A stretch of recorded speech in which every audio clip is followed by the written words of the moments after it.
So we got a visitor coming in shortly. Steven Bartlett, exciting announcement. He's actually come on as an investor in the company, which is something we're super proud of. That smells good.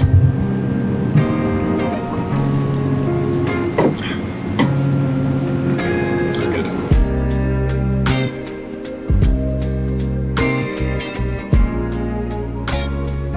How did this come to be? What is the origin story of this brand? Why Cadence? Why electrolytes? I was really scratching an itch. I looked to products on the market I felt I was looking for. You know, I'd be on Google or I'd be in the shops and it'd be nothing, I couldn't find anything. And I think often great businesses are founders being like, I can't find it, let me do it myself. That was really how it was born. What is the big ambition? If you had to make a bet, and you had to bet the things that matter most to you on how this company looks in 10 years, size, scale, impact, how are you thinking about that? Recording. So it's 1 year of Cadence today, US. We obviously launched in the UK about April of last year, but just did a little post on year one Cadence launching in the US. So it's been honestly an incredible year. I can't believe it's been 365 days. It feels like, sometimes it feels like a month, sometimes it feels like 5 years. I think what we've accomplished in a short period of time is honestly being a testament to the brand, the product, the team. I've obviously been through similar growth before, but nothing like this. So a couple of big launches coming up next week, GNC, National, Holland & Barrett's coming up in the UK, so it's only going to continue to grow. But I just want to say a massive appreciation for everyone that has purchased the product. At the core, we're here to serve you, the athletes, and our promise is to continue to reinvest into the best possible innovation to help you with your training and your goals. So little shout out to these stickers. These are going into every order this month, I think. So cool little sticker pack. We don't really do merch, but a lot of you have been asking for the stickers, so hopefully get your hands on them. Love to see them on the bottles, laptops, whatever. We were going through some footage for the year in review. Alex cooked up a little video, a little recap, a little reel. Found a lot of footage from when Steven Bartlett came into the office in New York. We sponsored the podcast, built a relationship with Steven, and he is an investor in the company. A lot of you are asking about investment. I'll probably do a little piece on that at some point, but wanted to kind of show that footage. It was 6 months ago or so, but we're going to kind of show some of that footage. You'll probably notice my hair now is a lot shorter than the video, but we didn't really have a place to show it. A lot of it was filmed behind the scenes, but we're going to show that at the front half of this video and then bleed into some more present stuff, innovation for 2026. We did some testing, just excited. So appreciate you all. Hopefully the Steven conversation is insightful, and again, appreciate for everyone for joining us on what has been an incredible year. This video might end up being, I think, about 50 minutes long in total, and the more we can give, the better. Share profile. So people will watch this because they want to start their own business, and I want to try and demystify the getting out of the blocks. Like, what do? You had an idea, then what did you do? So when we met, how many products did you have at the time? I think was it just the one? One can, and we had the sachets. We just launching the sachets like that day-ish. How did this come to be? What is the origin story of this brand? Why Cadence? Why electrolytes? What was the point of inspiration for you? I think this business was really a business born in a real need. I stay pretty active, pretty fit. I'm known to run a few miles every day, and I like to compete with my co-founder George in High Rocks, for example. And I say that I was really scratching an itch. I looked to products on the market I felt I was looking for. And there's energy drinks and there's protein drinks, but there was really nothing in electrolytes. And I was becoming more and more aware about the need for proper hydration, and proper hydration is proper electrolytes. So, I'd be on Google or I'd be in the shops and it'd be nothing, I couldn't find anything. And I think often great businesses are founders being like, I can't find it, let me do it myself. So that's the catalyst for the brand. I was traveling, I was on flights, LA, New York, I was getting headaches all the time, and I was also researching proper hydration is required. So it wasn't just sport, but my lifestyle across business and sport and training, there was a big void in my use for electrolytes. I wasn't using them, I was using a lot of other supplements. And through my research, I found that I needed to be hydrating more. I needed to be taking electrolytes, and I couldn't find any brands. So that was really how it was born. You really are an athlete. Fake athlete. But Fake athlete, but it looks very real to me on Instagram because I see you running all the time. Yeah.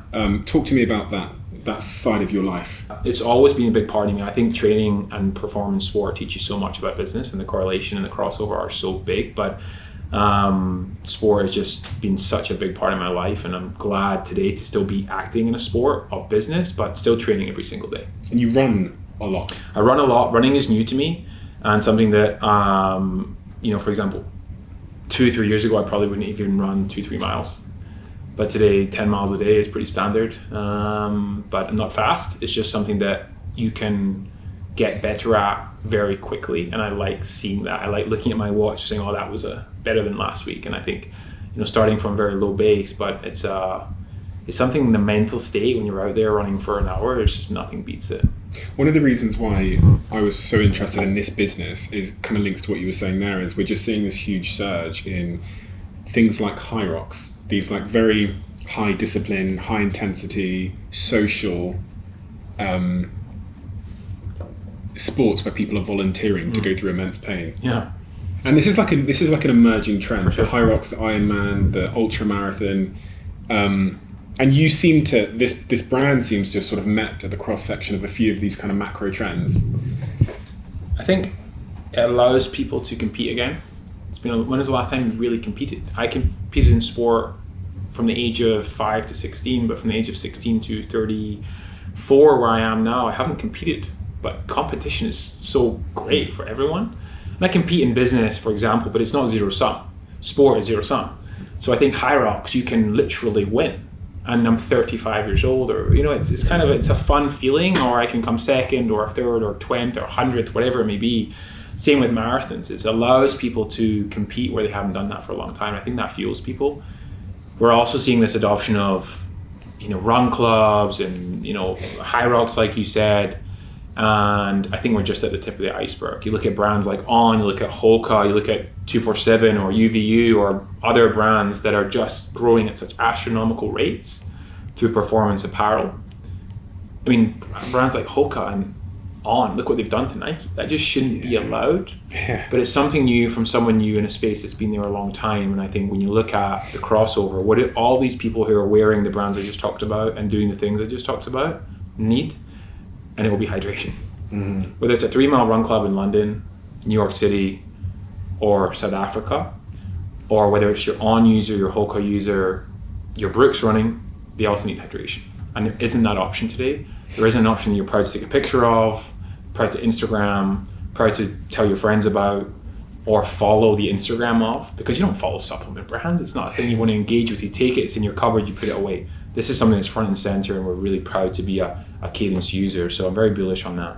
When I was looking at your Instagram, I could see how you've really tapped into a lot of these big macro trends. So you've got some of the trends that I was thinking about are, you said when they're competitive fitness, the need for community in a world that's getting increasingly more lonely. Yeah. So people are like, as you said, the run clubs, but just loads of just sort of events like group sewing classes that are selling out around the world and stuff like that. Health and fitness has been this bigger macro trend for a long time now.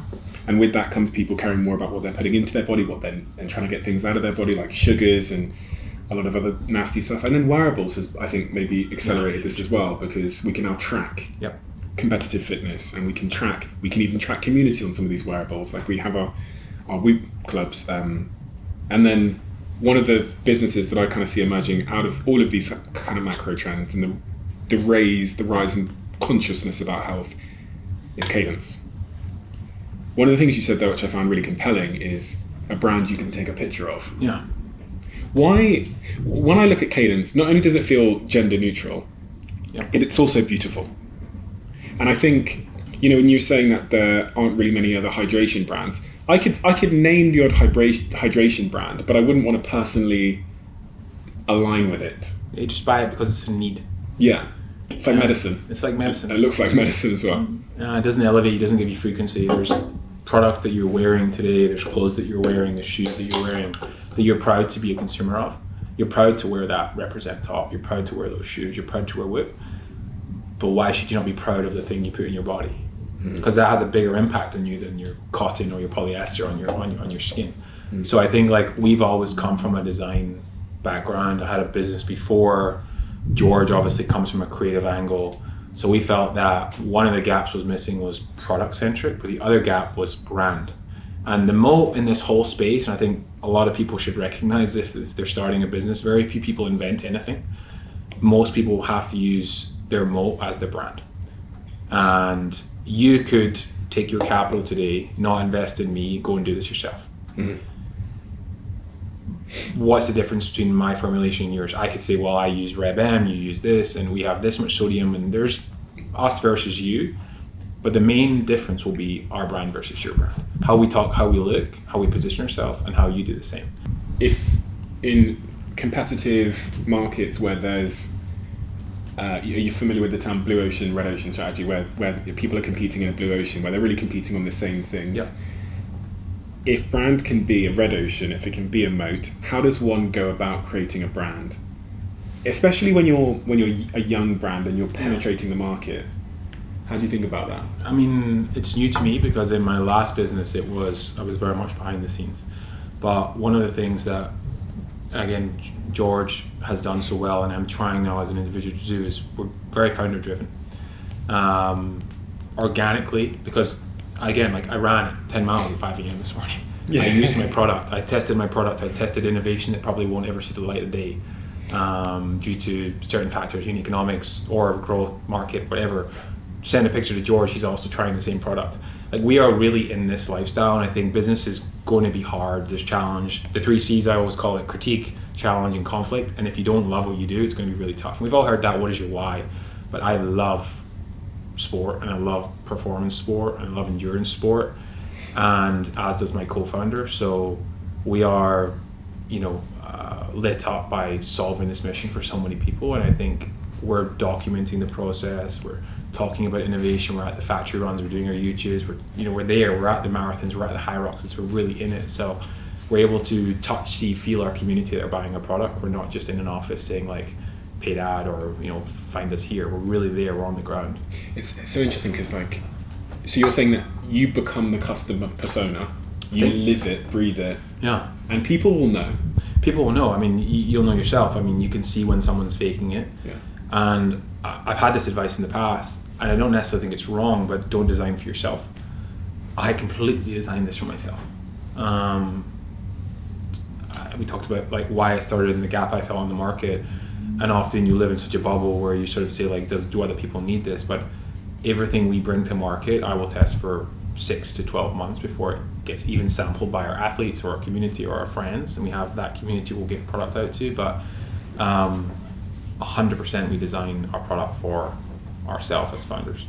So going right back to the start when you first had that idea, do you remember the clouds that aligned to make you realize that you were going to pursue this? And how did you know, as a seasoned founder yourself, how did you know to go in the direction? Did you do tests? Did you do research? Yeah, I like to create ideas and then try and poke holes in them as fast as possible. So when I said I want to launch a ready-to-drink electrolyte brand, it wasn't necessarily even called Cadence then. We didn't have a brand, but I was researching manufacturers right away. So your idea is only as good as your supply chain and your manufacturer. So I was online looking for drinks manufacturers around the world, narrowed it down to UK, Europe, or America. In this case, it was the UK. And literally was emailing them saying, hey, I want to create an electrolyte drink, do you have experience? And I would span that out far and wide to as many manufacturers I found online as possible. It must have been 50, 60. Just Google? Yeah, just Google, literally. Google, drinks manufacturers, generic template, hey, I give a bit of my background which allowed the door to be opened, which is always warm, and if you don't have that, it's fine. Just create a good solid email which clearly defines what you're trying to do. And sometimes you have to fluff it, honestly. I'm not opposed to that. And managed to hear back from a few manufacturers, and most will ask for some form of sample fee. I was fortunate enough that I could pay for the sample fee. It was maybe about $1,000 at the time, which is a lot of money to many first-time founders, but we were so bullish on the opportunity and believed in it, and we had the cash to support it, and we did that. And the sample fee is a fee you pay to get your first sample. Yeah, if you think about a manufacturer, how many emails they get from Bob and Gemma and Steven and Ross saying, hey, I want to create the next Red Bull. Okay, sure you do. In order for them to allocate time, resources, and ingredients, they have to charge, because they might have 50, 60 people a day. If they spend all that time and no one commits to orders, they've wasted so much time. So manufacturers will often charge for a fee. It's very common in clothing, they'll ask for a sample fee. Same in drinks, same in products. So I had 4 or 5 different manufacturers send me product. None of them really tasted right. I went to visit them, we worked, no too much sweetness, too much bubbles, etc. And we weren't quite getting it right until one manufacturer was able to really nail it and work with us on the formulation and what we were looking for. What is the big ambition? So if you were to, again, it goes back to what we're saying here about like forecasting the future and expectations rising, but if you had to make a bet, and you had to bet the things that matter most to you on how this company looks in 10 years, unfortunately this is on video, size, scale, impact, how are you thinking about that? Anyone that knows me will tell you I'm unapologetically ambitious about where I want to take this company. I talked about mission and being founder driven, but that's not at the sacrifice of my growth ambitions with this business. I feel like we and I look at competitor landscape. I don't think about other hydration brands. I think about Red Bull and Celsius and Monster Energy. That's the sort of scale and size I want to get to. How big are they? Anywhere between $6 to $15 billion market caps. And you think you can do that? Yeah. Why?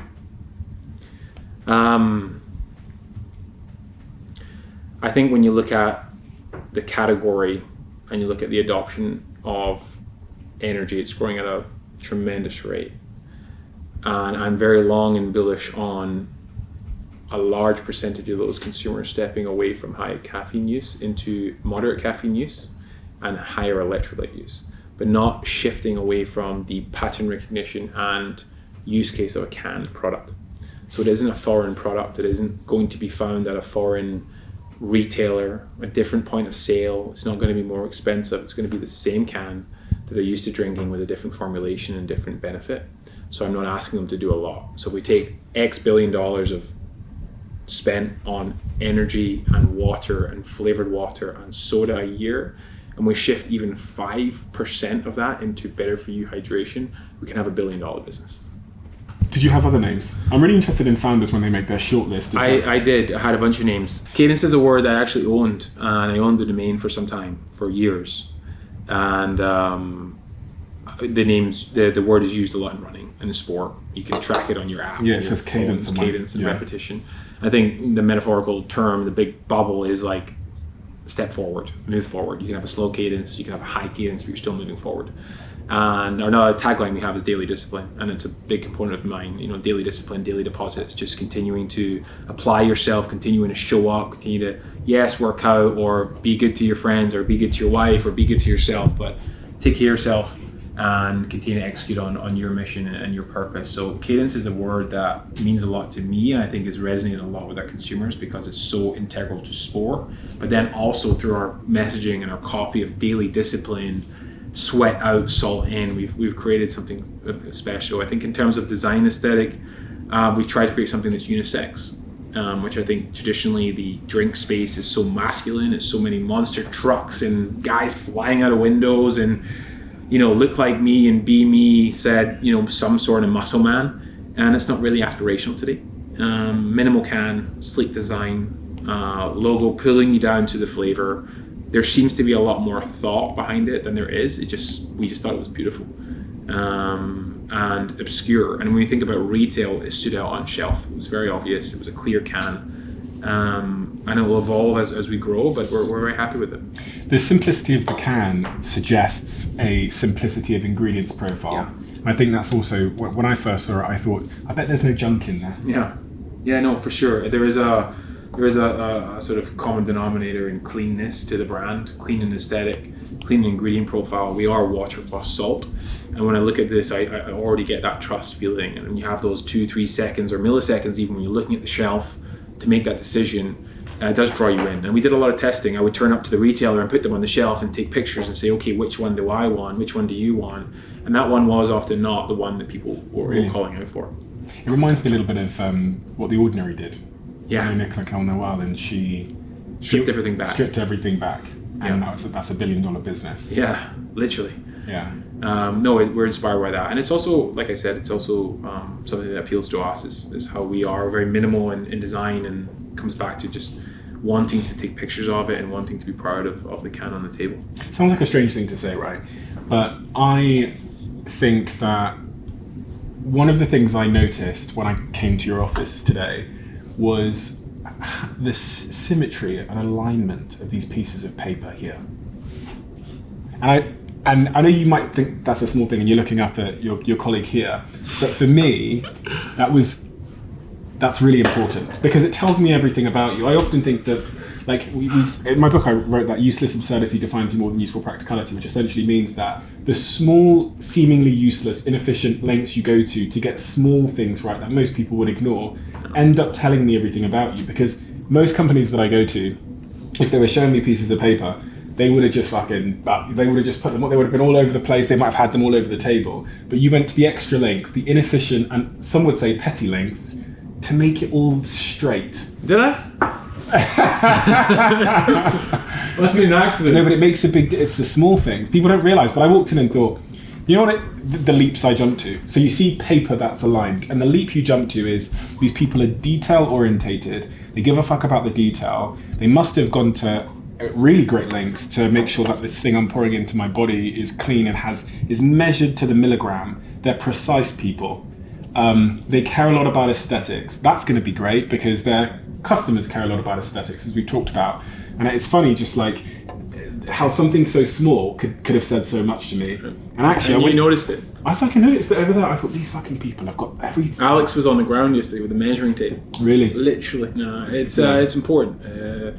I think it's just taking a pride in your work as well, and being proud of it. But yeah, it's definitely something we uphold at this company, is attention to detail to our product and our innovation. And we talk a lot about innovation, but it's important and people care. If that wasn't the case, and I'd walked in here and it was a fucking mess and everything, I would have thought, Cadence isn't the brand I thought it was. And isn't that funny that it's such a small thing? I can tell you so many stories of brands I've been in love with, and then they give me everything. Want to tweak a flavor, we can relatively quickly make up the change, so that you're not then waiting on a resample to come back. I think it's like there, like kind of like this. Well, it's like an interpretive flavor.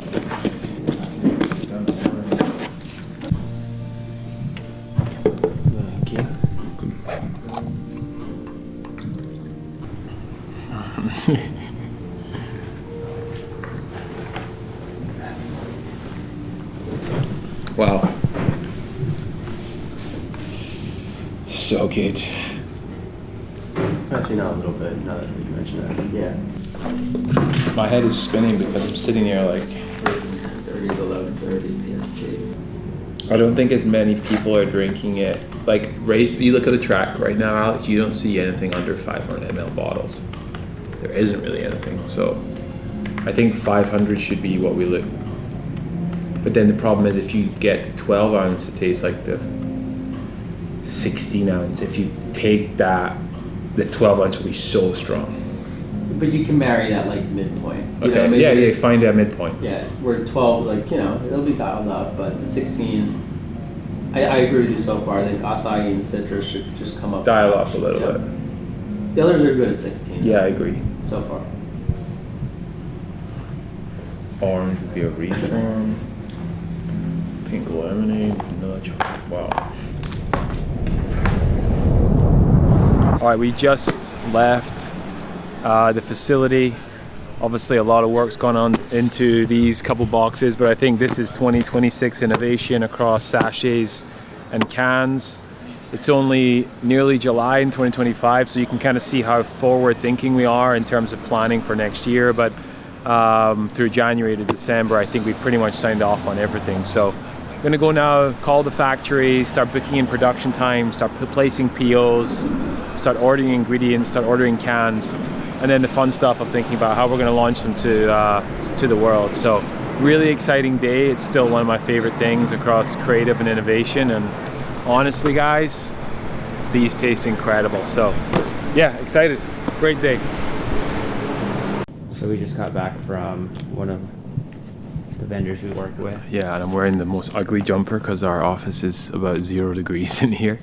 We got back with our R&D lab who make all of our products in terms of like the idea. So I'll go and I'll map out what I'm looking to build on the powder side or the can side or even bar side or gel, and they'll come up with the initial sample. So here we have something really special. Gonna give it away. This is a vanilla core ready to mix. So actually I think in the cold space, mixing with water, there's a lot of different innovation, orange, mango, etc. But in terms of mixing it with hot water, making it taste like almost like a hot chocolate hydration, I wanted to build something. So I'm teasing this out early, but it's probably one of the most special products I've ever tried. This is vanilla. We're gonna put it on top of coffee as a sort of creamer. But yeah, amazing day yesterday. I think we've signed off on everything for 2026. So we got 4 or 5 new cans in core, 3 new energy cans, and then 6 new sachets with 1 or 2 collaborations for next year. So really exciting. Going to spend a little bit of time talking about how I roadmap innovation shortly, but for now, coffee time. So should we do it? What's on the board? All right, innovation. I think a few people appreciated what we talked about last week in terms of like idea to life, but then let's go a little bit deeper in terms of like, okay, now the actual product. So how do I underwrite launching a new product? Do I want to launch a can? Do I want to launch a bar? Do I want to launch a sachet? Do I want to launch a cap, a jumper? It doesn't really matter, but the context here is kind of how we think about the actual nitty-gritty of launching a new product in terms of the business case. So take product A, for example. Let's say it's this can, it's Cadence Core Cola. What I'm gonna do, now I found my manufacturer, is I'm gonna work on my cost of goods. So I'm gonna have this product priced up from a manufacturer. They've taken my formulation, they're giving me a price per can or per case. In this context, I sell these in packs of 12. So the first thing I'm gonna look for is my cost of good. How much does it cost to produce a 12 pack of cans? For argument's sake, it costs $5, $6. So we'll say 5 for this conversation. It doesn't cost me 5, but let's just say it's 5. After you've worked out your cost of goods, you're gonna look at your target margin. How much margin do I need to, how much margin is required within the channels I sell to? So within B2B and business to consumer. So this is selling to a supermarket, vitamin store, this is selling online. And there's going to be margin requirements that you need with operating costs and running the business, etc. So for argument's sake, I think any strong business selling into stores is going to work on lower margin, but you still need that kind of 40 to 5 to 50% margin really to run your business. Direct to consumer is obviously going to be more. So my target margin for conversation here needs to be a minimum of 50%. So I need to be making it for 50% off that. And then I'm working back and I'm going, okay, what is my wholesale price? What is my retail price? So my wholesale price is the cost that I, the company, I'm going to sell to the supermarket or the distributor. So it's 1 to 2, who's then going to sell to number 3, which is the customer. So if this is me and I make a can for 50 cents, if the recommended retail price is $2.50, most supermarkets are going to need at least 50% margin. So if you work back from $2.50, this person, this supermarket, is going to want to make a 50% margin. So in order to sell it for $2.50 and make 50%, you have to calculate what is the margin requirement, 50%. And if they're selling for $2.50, then the margin is going to be for $1.25. So therefore my margin is the delta between 50 cents and $1.25, and the supermarket is making that 50% margin from $1.25 to $2.50. So generally speaking, that is the price I sell at, $1.25 per can. And then online, I make it for 50 cents, I miss out that middleman, and I sell it for, let's just say, 245 because your website's the cheapest place anywhere should get it. So my margin is bigger here, but again, as we talked about last week, the volume is going to be more here. So you kind of have that blended margin. If you sell 1 million cans here and you sell 1 million cans here, your margin is smaller here, but potentially higher volume increase. Once I've calculated that and I'm happy with my cost of goods, I'm happy with my margin, it works both in retail, it works both online, I'm going to call my manufacturer and I'm going to look at MOQs and timelines. So I have a launch date of December, which is 6 months away. Asking that manufacturer, how long is it going to take to make this? When do I start needing to ordering product for? And what are your MOQs? I think the biggest issue for any small business right now is MOQs. You know, I only have $10,000, I only have $15,000. The manufacturer's asking me to buy 100,000 cans at 50 cents a can. That's $50,000. I don't have the money. Generally speaking, MOQs are one of the hardest things in business. You're going to have to plead with your manufacturer to work with you. Can you do reduction MOQs? Can I pay a little bit more for a little bit less volume right now, make a smaller margin in the short term, and then expand that as you grow? So what I would generally do is ask a customer, hey, I'm willing to commit to that MOQ, but I can only fill 15,000 cans of the 50,000 now. Can you hold those other 35 empty for me? Fill 15 for me. Let me sell those. I'm going to come back and I'm going to order 50, 100,000, 200,000. Our first production run, we ordered 100,000 cans. Yesterday I ordered 1.5 million cans. So, you know, it does scale, and I think explaining to your manufacturer of all the other things you're doing, all the customers you're speaking to, take a chance on me and hopefully it pays off. And most manufacturers are willing to make bets. I think the most important thing here is the business case, the velocity. So you have to internally underwrite this opportunity. So my Cadence Cola can, how many am I going to sell direct to consumer? How many am I going to sell B2B? You know, I have 700 stores. Those 700 stores are going to sell one case of 12 cans a week, and there's 52 weeks. So 700 times 12 times 52 is, let me do the math here. You're going to get this faster than me. 700 times a pack of 12 times 52 weeks is 436,000 cans. And if I'm selling 436,000 cans at 125, it's 436,000 times 1.25. That's 500 grand, for example. $500,000 of revenue, cans sold, 436,000 in one account. And then I'll look at the next customer. How many cans do I think I can sell online? So I'll build a business case for each product, which is a little bit of guess gaming. As you launch, you start to understand demand planning, and you start to get data on how many you're selling. But it's important, if you do all this work and you build the business case and you don't think you can sell more than 50 cases, 100 cases, 200 cases, then maybe the business case eradicates all of this work and you go back and say, okay, is there another innovation I can launch? So I think that's what we do every time I've signed off on the formulation. So yesterday we went to our factory, our innovation partner, we signed off on 12 SKUs. I'm now doing this work. I'm now getting the cost from them.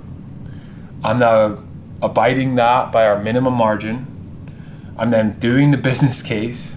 And now I'm going back and I'm saying, you know what, some of that innovation yesterday, those flavors are too niche. I don't think I can sell enough of them. Let's not launch those. Or some of the innovation is too expensive and the margin is too low, and when it comes down to it here, I don't make enough money, I have to eradicate those also. So starting with the idea, developing the sample, then moving into the business case is the next step. So that's what we're going to do now after yesterday signing off on all these products. We're going to see if we can make some money from it. We're going to see if the business case is big enough. And then from here, we're going to go out and we're going to try and sell them in to customers, talk to our retail partners, show them the new innovation, and then of course do the creative and start to think about launch. And again, it's July in a couple of days, and this is all planning for 2026, January onwards. So doing a lot of this work 6 to 8 months prior, because things take time, ingredients take time, and rollouts take time. So yeah, hopefully this has been helpful. I think last week we did one of these, or last episode, and the feedback was great. So I know it's a lot of whiteboarding, but it's the best way for me to show you some of the things that we think about every single day in business. So yeah, keep the questions coming in. If you want to see more specific topics, a lot of you have been asking for things like day in the life, how I structure my day, finding ways to make that interesting rather than saying from 6 to 7 I do this, from 7 to 8 I do this. I don't do any faces in cold ice buckets, all that stuff. So we're going to find ways to bring it and make it interesting. But yeah, appreciate everything. And we got a big launch in a week with our new energy can, our race can. And we did finally sign off on all of our new designs. So everything you see right now in Cadence is going to go through a rebrand. Again, retail is a big part of our strategy, and got to make sure that can pops off shelves. So a lot of work, a lot of changes, but couldn't be more excited. And we're a year old next week. So yeah, exciting.